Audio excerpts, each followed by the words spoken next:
Hello pharma student, कैसे हैं आप सब? बढ़िया, मजे में। चलिए, जैसा आप लोग को पता है, हम लोग पढ़ रहे हैं diploma in pharmacy first year का सब्जेक्ट फार्माकोग्नोसी। और फार्माकोग्नोसी चैप्टर नंबर 5 हमने स्टार्ट किया है। और पिछली क्लास में हमने इसके दो लेक्चर कंप्लीट कर लिए हैं। आज का जो लेक्चर होगा, तीसरा लेक्चर होने वाला है। आज के लेक्चर में क्या क्या हम देखने वाले हैं, आज हम देख लीजिएगा। पहला हमारा जो देखने वाले हैं, drug acting on the nervous system. ऐसे कौन कौन से ड्रग हैं जो नर्वस सिस्टम पे काम कर रहे हैं। साथ में देखेंगे एंटी हाइपरटेंसिव और एंटी टसियो, तीन कैटेगरी आज के क्लास में हम कंप्लीट करेंगे लेक्चर नंबर 3 में। बिना किसी देरी के चलिए हम चलते हैं अपने लेक्चर की तरफ। ठीक, जो हमारा आज का ड्रग है, आज का जो टॉपिक है वो क्या है? Drug acting on the nervous system. नाम से क्लियर हो रहा है कि ऐसा कोई ड्रग, ऐसा कोई सब्सटेंस जो कि हमारे नर्वस सिस्टम पर, यानी हमारे सेंट्रल नर्वस सिस्टम पर, हमारे पेरिफेरल नर्वस सिस्टम पर क्या करे, काम करे, वर्क करे, तो उसे हम किस कैटेगरी में पढ़ेंगे? यानी ऐसे ड्रग जो कि नर्वस सिस्टम पर एक्ट कर रहे हैं उन्हें हम पढ़ेंगे drug acting on the nervous system. Clear? तो बात करते हैं। देखिए, drug acting on the nervous system way drug होती हैं जो सेंट्रल नर्वस सिस्टम और पेरिफेरल नर्वस सिस्टम के फंक्शन को क्या करते हैं? मॉडिफाई करते हैं, यानी उनमें थोड़ा सा उनमें क्या करेंगे? चेंज करेंगे। क्या करेंगे? ड्रग स्टिमुलेट करते हैं, यानी हमारे जो सेंट्रल नर्वस सिस्टम है या पेरिफेरल नर्वस सिस्टम है, इनके काम को क्या करेंगे? बढ़ा देंगे, स्टिमुलेट कर देंगे, या उस काम को घटा देंगे, डिप्रेसेंट कर देंगे। साथ में सेडेटिव यानी उनको शांत कर देंगे। एनाल्जेसिक यानी दर्द को, जो दर्द का अनुभव होता है उसको क्या करेंगे? कम करेंगे। साथ में लोकल एनेस्थेटिक इफेक्ट, और हमारी बॉडी, किसी पार्ट ऑफ बॉडी को क्या करेंगे? शून्य कर सकेंगे, ऐसा इफेक्ट दे सकते हैं। उन्हें हम कहेंगे क्या? Drug acting on the central nervous system या drug acting on the nervous system. Mechanism की बात करें तो देख लीजिए, इसमें क्या है? पहला स्टिमुलेंट करेगा, यानी अल्टरनेट्स कर सकते हैं। मेंटल एक्टिविटी जो होगी वो क्या होगी? इंक्रीज हो जाएगी। उदाहरण के लिए इसमें हम कॉफ़ी हो सकता है, टी हो सकता है। ये देखिए, कॉफ़ी और टी ऐसे होते हैं जो कि आपके सेंट्रल नर्वस सिस्टम को क्या करते हैं? एक्टिवेट कर देते हैं, यानी उसकी एक्टिविटी को इंक्रीज कर देते हैं। साथ में डिप्रेसेंट भी होंगे जो इसकी एक्टिविटी को क्या करें? डिप्रेस कर दें। साथ जैसे सेडेशन यानी शांत रखना, एंजाइटी रिडक्शन यानी जो एंजाइटी होती है, चिड़चिड़ापन होता है, उसको कम करना। इसके उदाहरण में हम देखते हैं ओपियम होता है और हाइवेस कैमस होता है। अगला है एंटी स्पाज्मेटिक या एंटी कोलिनर्जिक, जो कि मसल्स रिलैक्स कर देता है और गट मोटिलिटी को क्या करेगा? रिड्यूस कर देगा। उदाहरण के लिए बात करेंगे, इसमें बेलाडोना आता है जो कि देखिए है, एक धतूरा है। एनाल्जेसिक भी हो सकते हैं, यानी पेन रिलीफ यानी दर्द को कम करने वाले। इसमें जो उदाहरण में आता है क्या है? ओपियम। क्लियर? इसका उपयोग किसके लिए किया जाएगा? उपयोग किया जाएगा पेन रिलीफ के लिए, यानी जो हमारा दर्द है उस दर्द को कम करने के लिए। सेडेशन के लिए, यानी जो दिमाग है उसको शांत रखने के लिए। साथ में मसल्स रिलैक्सेशन, और जो हमारी मसल है उसको रिलैक्स करने के लिए। मेंटल अल्टरनेस के लिए यूज किया जाएगा। फटीग, जो थकावट होती है उसको कम करने के लिए। साथ में गैस्ट्रो इंटेस्टाइनल स्पाज्म रिडक्शन के लिए, जो हमारे पेट में जो ऐंठन होती है उसको क्या करेगी? कम करेगी। साथ में रिस्पायरेटरी स्टिमुलेशन, और जो हमारी रिस्पायरेटरी है यानी जो हमारे सांस ले रहे हैं उसको क्या करेगी? उसको स्टिमुलेट कर देगी, यानी वो अधिक अमाउंट में क्या होंगे? हम सांस लेंगे। इसमें जो हम पढ़ने वाले हैं, देखिए क्या, हाइवेस कैमस पढ़ने वाले हैं, बेलाडोना पढ़ने वाले, एफिड्रा, ओपियम, टी लिप्स और कॉफ़ी सीड्स पढ़ेंगे। और साथ में इसके पढ़ेंगे कॉफ़ी सीड या कोका के बारे में। एक एक करके देखिएगा। हाइवेस कैमस होते हैं, जो बॉटनिकल नाम क्या है? हाइवेस कैमस नाइगर होता है, जो कि फैमिली आती है सोलेनेसी की, जिसका पार्ट यूज किया जाता है पत्ती, और इसके बीज सीड यूज किए जाते हैं। हम बात करेंगे इसके बायोलॉजिकल सोर्स की, तो हेनेबिन एक बाइनियल हर्ब है जो कि यूरोप और एशिया में पाया जाता है, जिसके लीव्स और सीड मेडिसिनली क्या होते हैं? एक्टिव, यानी इसके लीव्स में और सीड में जो हमारे मेडिकल जो कंपाउंड होते हैं, जो मेन कंपाउंड होते हैं, किस में पाए जाते हैं? लीव्स में और सीड्स में पाए जाते हैं।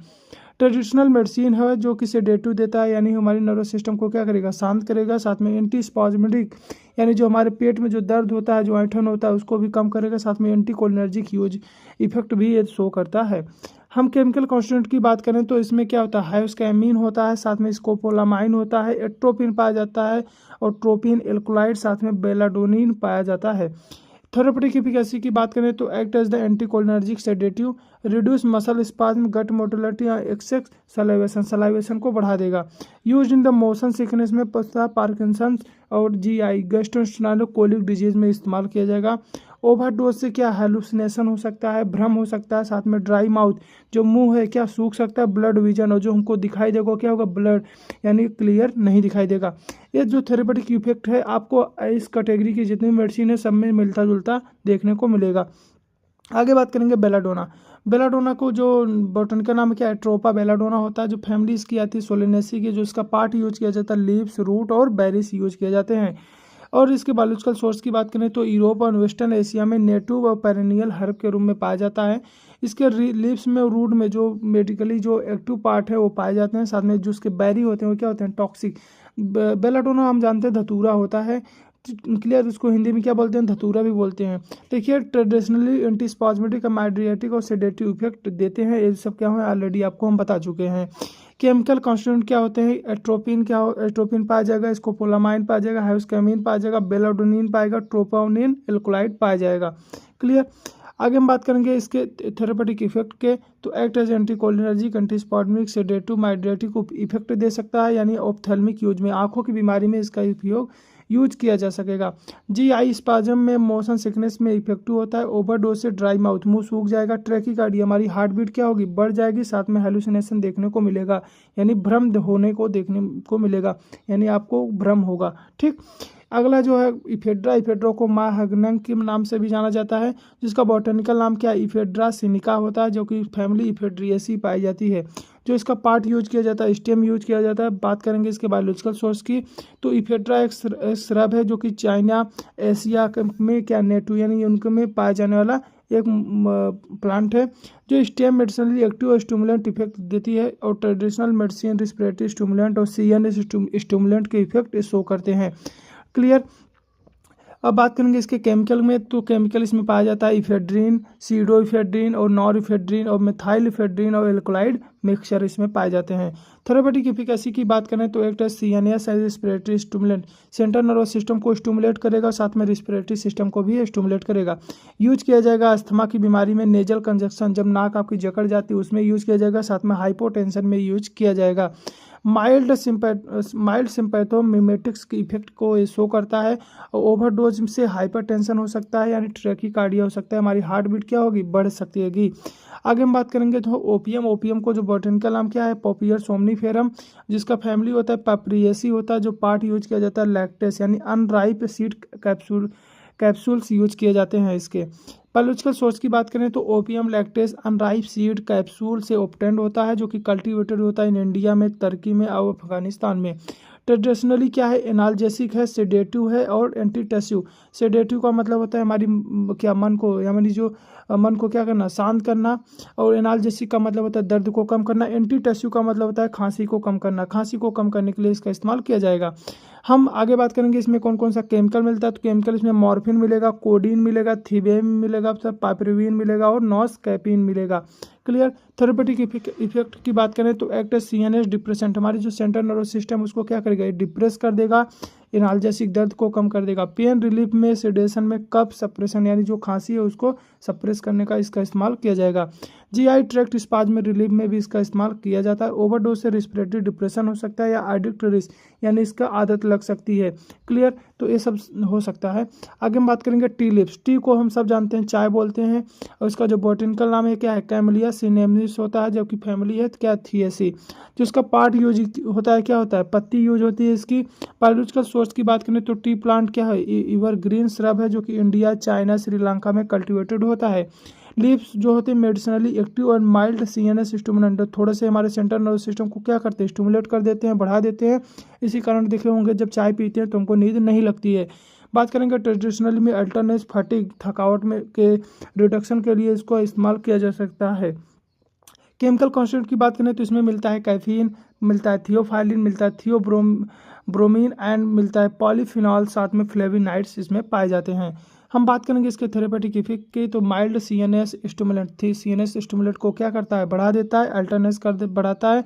फटीग, जो थकावट होती है, ड्राउनिस होता है, इसको क्या करते हैं, कम करता है। ब्रोंको डायलेटर का भी काम करता है, यानी जो हमारी ब्रोंकी है उसको क्या को डाइल्यूट करता है, जिसके कारण देखे होंगे जब किसी को सर्दी जुकाम होता है तो उसमें जो चाय होती है वो बहुत फायदेमंद काम करती है, क्योंकि हमारी जो ब्रोंकी है उसको क्या करती है, उसको डाइल्यूट कराती है। ओवरडोज से क्या हो सकता है, इंसोम्निया, इंसोम्निया का मतलब होता है नींद न लगना। अगर हम ओवरडोज अगर अधिक मात्रा में चाय पीते हैं तो देखने को मिलेगा कि आपको नींद नहीं लगेगी, साथ में ट्रैकीकार्डिया यानी आपकी हार्ट बीट भी बढ़ जाएगी।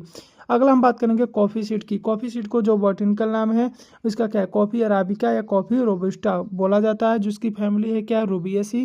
जिसका पार्ट यूज किया जाता है तो सीड यानी बीन्स इसके यूज किए जाते हैं।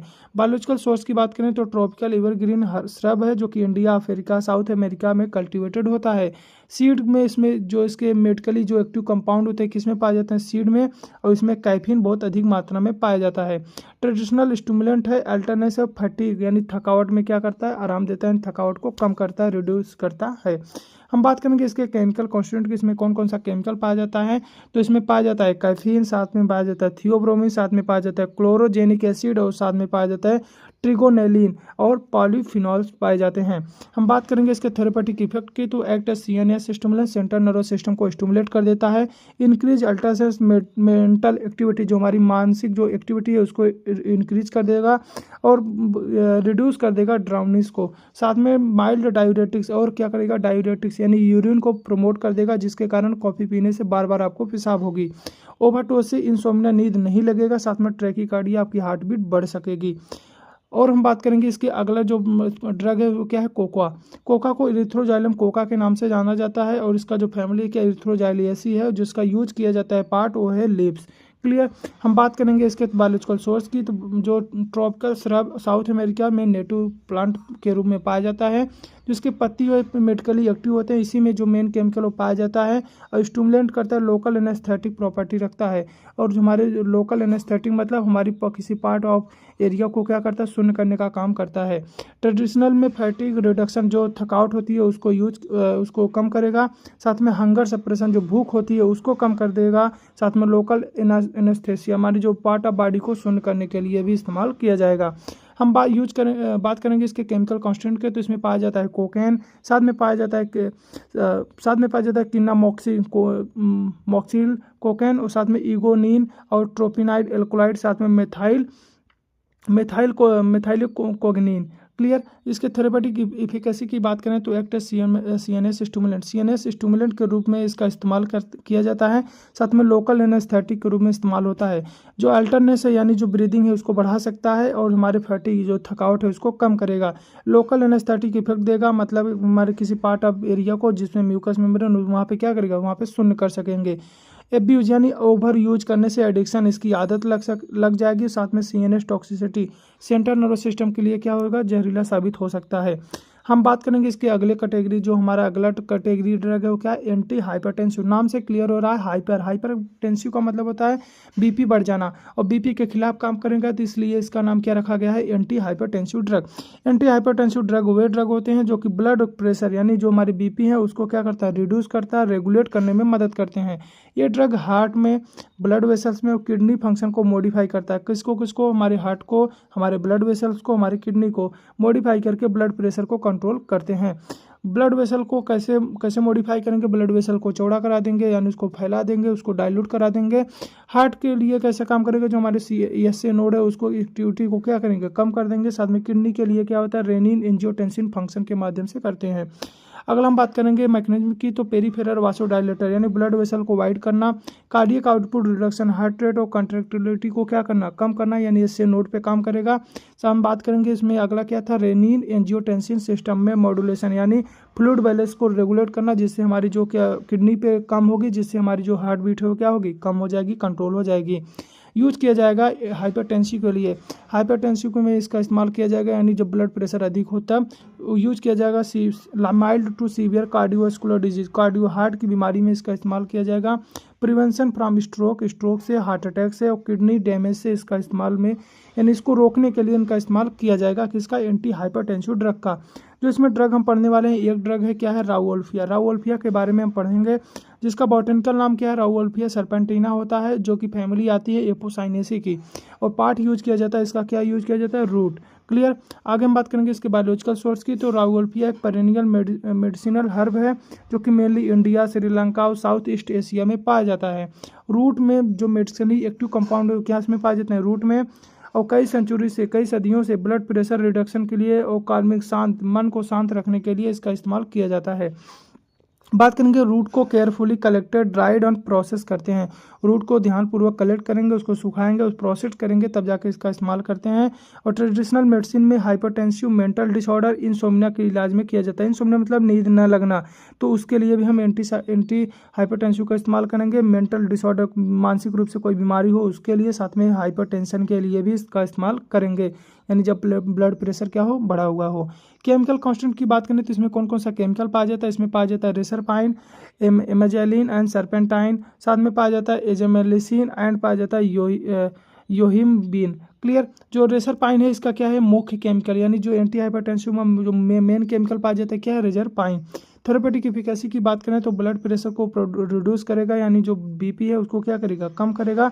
Central nervous system, peripheral nervous system, इन दोनों को क्या करेगा, वासोडाइलेट, इनके वेसल्स होते हैं उनको क्या करेगा, डाइल्यूट करा देगा, जिससे उनकी क्या होगी, वो चौड़ा हो जाएंगे, जिसके कारण ब्लड प्रेशर कम हो जाएगा।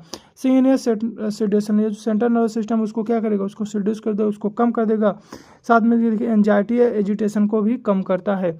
हम बात करेंगे इसके used in mild to moderate hypertension के, जो मेन हम पढ़ रहे हैं इसका हाइपरटेंशन के लिए इस्तेमाल होता है, तो हम लिखेंगे कि माइल्ड से मॉडरेट हाइपरटेंशन में इस्तेमाल किया जाएगा, हाइपरटेंशन क्राइसिस में, और माइल्ड मेंटल एजिटेशन में, जो मन की मेंटल की जो दिमाग की जो प्रॉब्लम होती है उनमें इस्तेमाल करेंगे।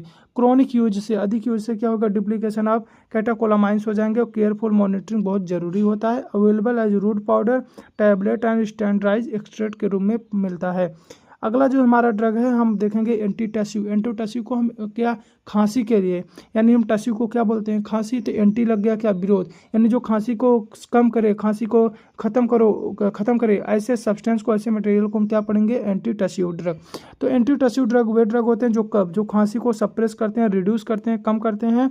ये drug respiratory tract and central nervous system पर क्या करते हैं, काम करते हैं। रिस्पिरेटरी ट्रैक्ट हमारे जो रिस्पिरेटरी, जहाँ से हम सांस लेते हैं उस ट्रैक्ट पे काम करेंगे, साथ में सेंट्रल नर्वस सिस्टम पे, जहाँ से कंट्रोल होता है। कफ रिफ्लेक्स को क्या करते हैं, कंट्रोल करते हैं। मैकेनिज्म की बात करें तो सेंट्रल नर्वस सिस्टम को डिप्रेस करके, यानी मेडुला के कफ सेंटर को क्या करेंगे, सप्रेस कर देंगे, उसको कमजोर कर देंगे, साथ में लोकल इफेक्ट देंगे, रिस्पिरेटरी म्यूकोसा इरिटेशन को क्या करेंगे, कम कर देंगे, जिसके कारण इरिटेशन कम होगा तो खांसी भी कम आएगा। एक्सपोटेरेंट एंड डिमोलेसेंट होते हैं जो कि सेप्टम थिनिंग के और सूथिंग के, जो आपके बलगम बनता है, जो माउथ में क्या होता है, जो बलगम बनता है, उस बलगम को, उस सेप्टम को, जो नाक के थ्रू, जो आप देखे होंगे जिसको बोलते हैं नाक बहना, तो उसको क्या करेंगे, उसको कमजोर कर देंगे, यानी उसको पतला कर देंगे, जिसके कारण क्या होगा, बह जाएगा और बार बार आपको सांस लेने में दिक्कत नहीं होगी, जिसके कारण आपको खांसी भी नहीं आएगी। क्लियर। आगे हम बात करेंगे जिसको हम बोलते हैं कफ। क्लियर। हम उसको क्या बोलते हैं, कफ बोलते हैं, यानी जो बलगम बनता है, सेप्टम हो जाता है, उसको क्या करते हैं, उसको थिनिंग करते हैं, उसको पतला कर देते हैं, क्योंकि इसमें आते हैं एक्सपोटेरेंट एंड डिमोलेसेंट के अंदर।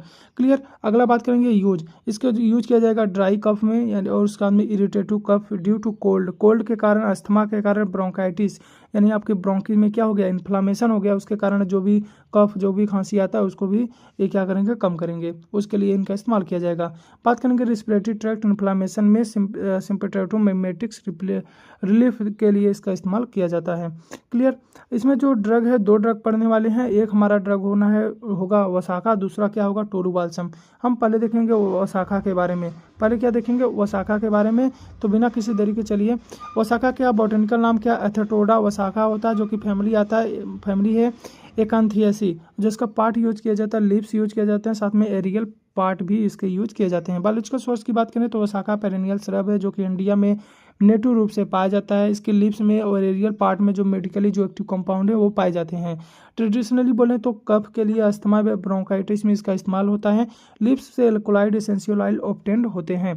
केमिकल कांस्टेंट की बात करें तो इसमें पाया जाता है वेसेसिन एंड वेसेसिनोन एंड एथाटोडीन एंड साथ में विसिनोल एंड एल्कोलाइड मिक्सचर पाए जाते हैं। थेरेपेटिक इफिकेसी की बात करें तो ब्रोंकोडायलेटर के रूप में इसका इस्तेमाल होगा। ब्रोंकोडायलेटर, एंटीटैसिव, एक्सपोटेरेंट, यानी जो हम बलगम की बात करें, जो बलगम को ढीला करते हैं, उनके लिए इसका इस्तेमाल किया जाएगा। रिड्यूस करेंगे ड्राई कफ को, इंप्रूव करेंगे म्यूकस क्लियरेंस को, जो हमारी म्यूकस है और जो लार्वा उसको क्या करेंगे, उसको क्लियर करेंगे, उसको साफ करेंगे, जिसके कारण आपको खांसी नहीं होगी। यूज किए जाएंगे अस्थमा में, ब्रोंकाइटिस में, रिस्पिरेटरी इरिटेशन को ठीक करने के लिए इस्तेमाल होगा। माइल्ड सेडेटिव इफेक्ट देते हैं कफ रिफ्लेक्स के लिए। क्लियर। अगला जो इसमें अपना ड्रग है क्या है, टोलुबाल्सम। टोलुबाल्सम को माइरोजाइलम बाल्सम वार या बाल्सम के नाम से जानते हैं, जो कि फैमिली इसका है फेबियसी, और पार्ट यूज किए जाते हैं रेजिन फ्रॉम बार्क। इसके बार्क से क्या निकाला जाता है, रेजिन। रेजिन कैसे निकाला जाता है आपको ऑलरेडी पता ही होगा, हम कट करके उससे क्या करते हैं, लिक्विड की तरह जो निकलता है पेड़ से, उसको हम रेजिन बोलते हैं। तो वही चीज़ें हैं ये, जिसको हम जैसे उसमें हींग को जैसे निकाला जाता है, वैसे यह टोलुबाल्सम को भी निकाला जाता है। बायोलॉजिकल सोर्स की बात करें, ट्रॉपिकल ट्री साउथ अमेरिका में नेटिव प्लांट है, जो कि इसका resin extrude collected from the bark से इसको निकाला जाता है, जिसको मेडिकली एक्टिव है, जो मेन केमिकल है इसमें पाया जा रहा है। ट्रेडिशनली कफ के लिए, ब्रोंकाइटिस के लिए, सोर थ्रोट, गले में जो खराश होती है उसके लिए इसका इस्तेमाल किया जाता है।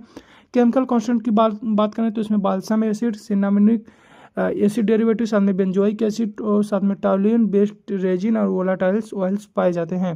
थेरेपेटिक एफिकेसी की बात करें तो एक्ट एज डिमोलेसेंट, एंटीटेसिव, खांसी के लिए, इस सूथस इरिटेट, रिस्पिरेटरी म्यूकोसा में reduce dry cough, throat irritation और माइल्ड ब्रोंकाइटिस में इस्तेमाल किया जाएगा।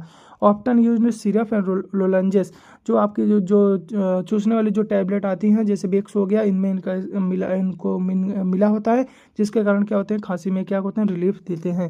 क्लियर। अगला जो है अपना एंटी रूमेटिक्स, इसे पढ़ेंगे नेक्स्ट लेक्चर में, यानी लेक्चर नंबर 4 में। तब तक के लिए आप पढ़ते रहिए अच्छे से, और आपको कहीं अगर ना समझ में आ रहा हो तो आप हमको कमेंट करके बता सकते हैं। और अभी तक अगर आपने चैनल को सब्सक्राइब नहीं किया है, चैनल को सब्सक्राइब करिएगा, अपने दोस्तों के साथ जरूर शेयर करिएगा। इतना मेहनत से आपके लिए वीडियो बनाते हैं तो आपका भी फर्ज बनता है कि इतना की करें। ठीक।